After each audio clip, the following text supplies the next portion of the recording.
Euzu billahi mineşşeytanirracim. Bismillahirrahmanirrahim. Elhamdülillahi rabbil alamin. Essalatu vesselamu ala rasulina Muhammedin ve ala alihi ve sahbihi ecmaîn.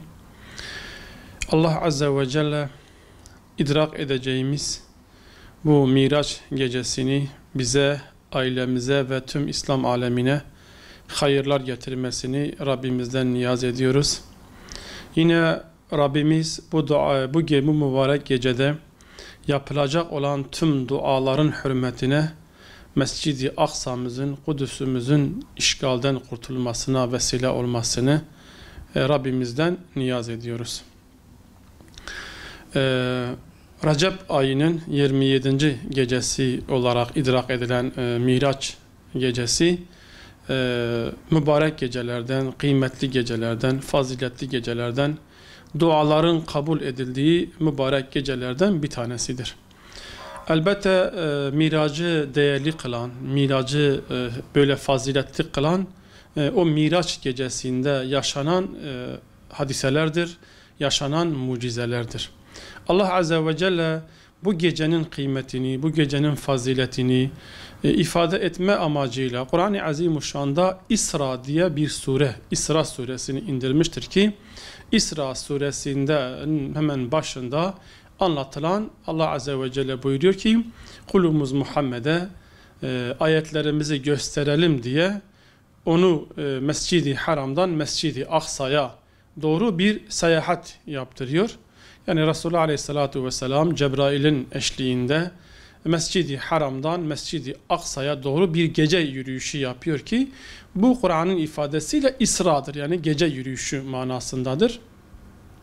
Oradan da yine Cebrail Aleyhisselam'la beraber Burak isimli binek ile Miraç'a, yani Allah Azze ve Celle'nin Sidret-ül Münteha dediğimiz mekana doğru yine Resulullah Aleyhisselatü Vesselam ile Cebrail beraber bir yolculuk yapıyorlar ki Allah Azze ve Celle o mana aleminde Peygamber Efendimiz Aleyhisselatü Vesselam'a bazı ayetlerini gösteriyor.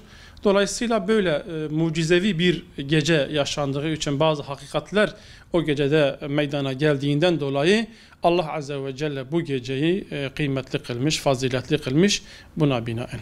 Şimdi tabi bu geceyi anlamlandıran, hakikaten bu gecenin yaşanmasına zemin hazırlayan ortam çok önemlidir. Biliyoruz ki bu gece yaşanmadan önce Allah Resulü Aleyhisselatü Vesselam'ın hayatında çok ciddi sahneler yaşandı. Allah Resulü'nü üzecek, Allah Resulü'nün kalbinde keder oluşturacak, daralacak bir zaman dilimi yaşanıyordu. Özellikle işte Taif'in yaşanması, Hazreti Peygamber Efendimizin en büyük destekçileri olan Hazreti Ayşe, Hatice annemizin vefatı, en büyük destekçisi olan Ebu Talib'in vefatı, Peygamber Efendimizin de ifade ettiği gibi yani hüzün yılının yaşanmasıyla birlikte Allah Resulü Aleyhisselatü Vesselam gerek davetinin, mesajının muhatapları tarafından kabul edilmemesi bir anda bu Resulullah'ı çok üzüyordu. İkincisi de Allah Resulü'nün en yakın dostları, en büyük destekçilerini kaybetmesinden dolayı yüreğinde büyük bir keder, büyük bir acı, büyük bir daralma meydana geldi. Adeta kendini artık sahipsiz hissetti. Böyle bir durumda Allah Azze ve Celle ona ikramlarını, lütuflarını, yalnız olmadığını göstermek için böyle güzel bir mucizeyle peygamberini yanına aldı ve onu orada rahatlattı. Bu ciddi bir mesajdır. Yani bizim İsra ve Mirac'ı iyi anlamamız lazım, iyi okumamız lazım ki ona göre Allah Resulü Aleyhisselatü Vesselam'ın İsra ve Miraç ile nasıl bir mertebeye ulaştığını, Allah'ın ona nasıl ikramlarda bulunduğunu göstermek için onu o şekilde anlamamız lazım. Böyle hayırlı bir gecede Müslümanlar ne yapmalı? Müslümanların bu geceyi ihya etmesi lazım. Başta biz bu geceyi İsra ve Mirac'ı anlayarak başlamalıyız. Yani o İsra ve Mirac'a götüren süreci kitaplarımızdan iyi bir şekilde anlamamız lazım. Yani o ilmi bir kere okumamız lazım. Dolayısıyla burada o ruhu yakalamamız lazım. Daha sonra Miraç'ta hediye edilen namazı Biliyorsunuz namaz, 5 vakit namaz Miraç'ta hediye edildi.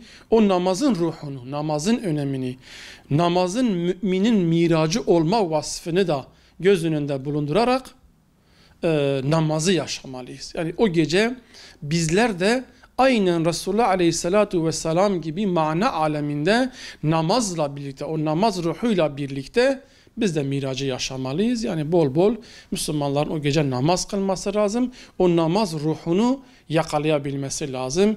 Namazla birlikte kendini Allah'a yakın hissetmesi lazım. Daha sonra Kur'an-ı Azimuşşan'la iştigal etmesi lazım.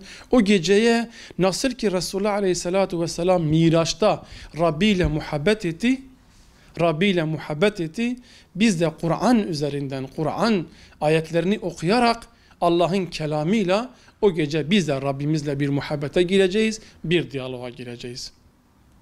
Üçüncüsü, böyle yüce bir peygambere salatu selam getireceğiz. Bol bol salatu selam getirelim. Bir de en önemli şey, duaların makbul olduğu böyle gecelerde bizim başta kendi nefsimizi, ailemizi ve İslam ümmetinin kurtuluşu, Mescid-i Aksa'mızın kurtuluşu, Kudüs'ün özgürlüğü için bütün Müslümanların o gece dua etmesi lazım. Dua silahını iyi kullanmamız lazım.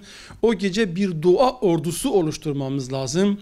Hatta gecenin bir kısmında dostlarımızı, sevdiklerimizi, yakınlarımızı bu konuda Kudüs meselesinde duyarlı olan, Kudüs sevdası olan, Kudüs'ün işgalinin kendilerine acı verdiği bütün kardeşlerimizi, ailelerimizi arayarak o gecede belki belli bir saatte hepimiz ellerimizi duaya açalım, bir dua ordusu oluşturalım ve bu şekilde Allah'ın izni ve iradesiyle Rabbimizin Kudüs'ümüzü özgürleştirmesi için Rabbimize niyaz edelim.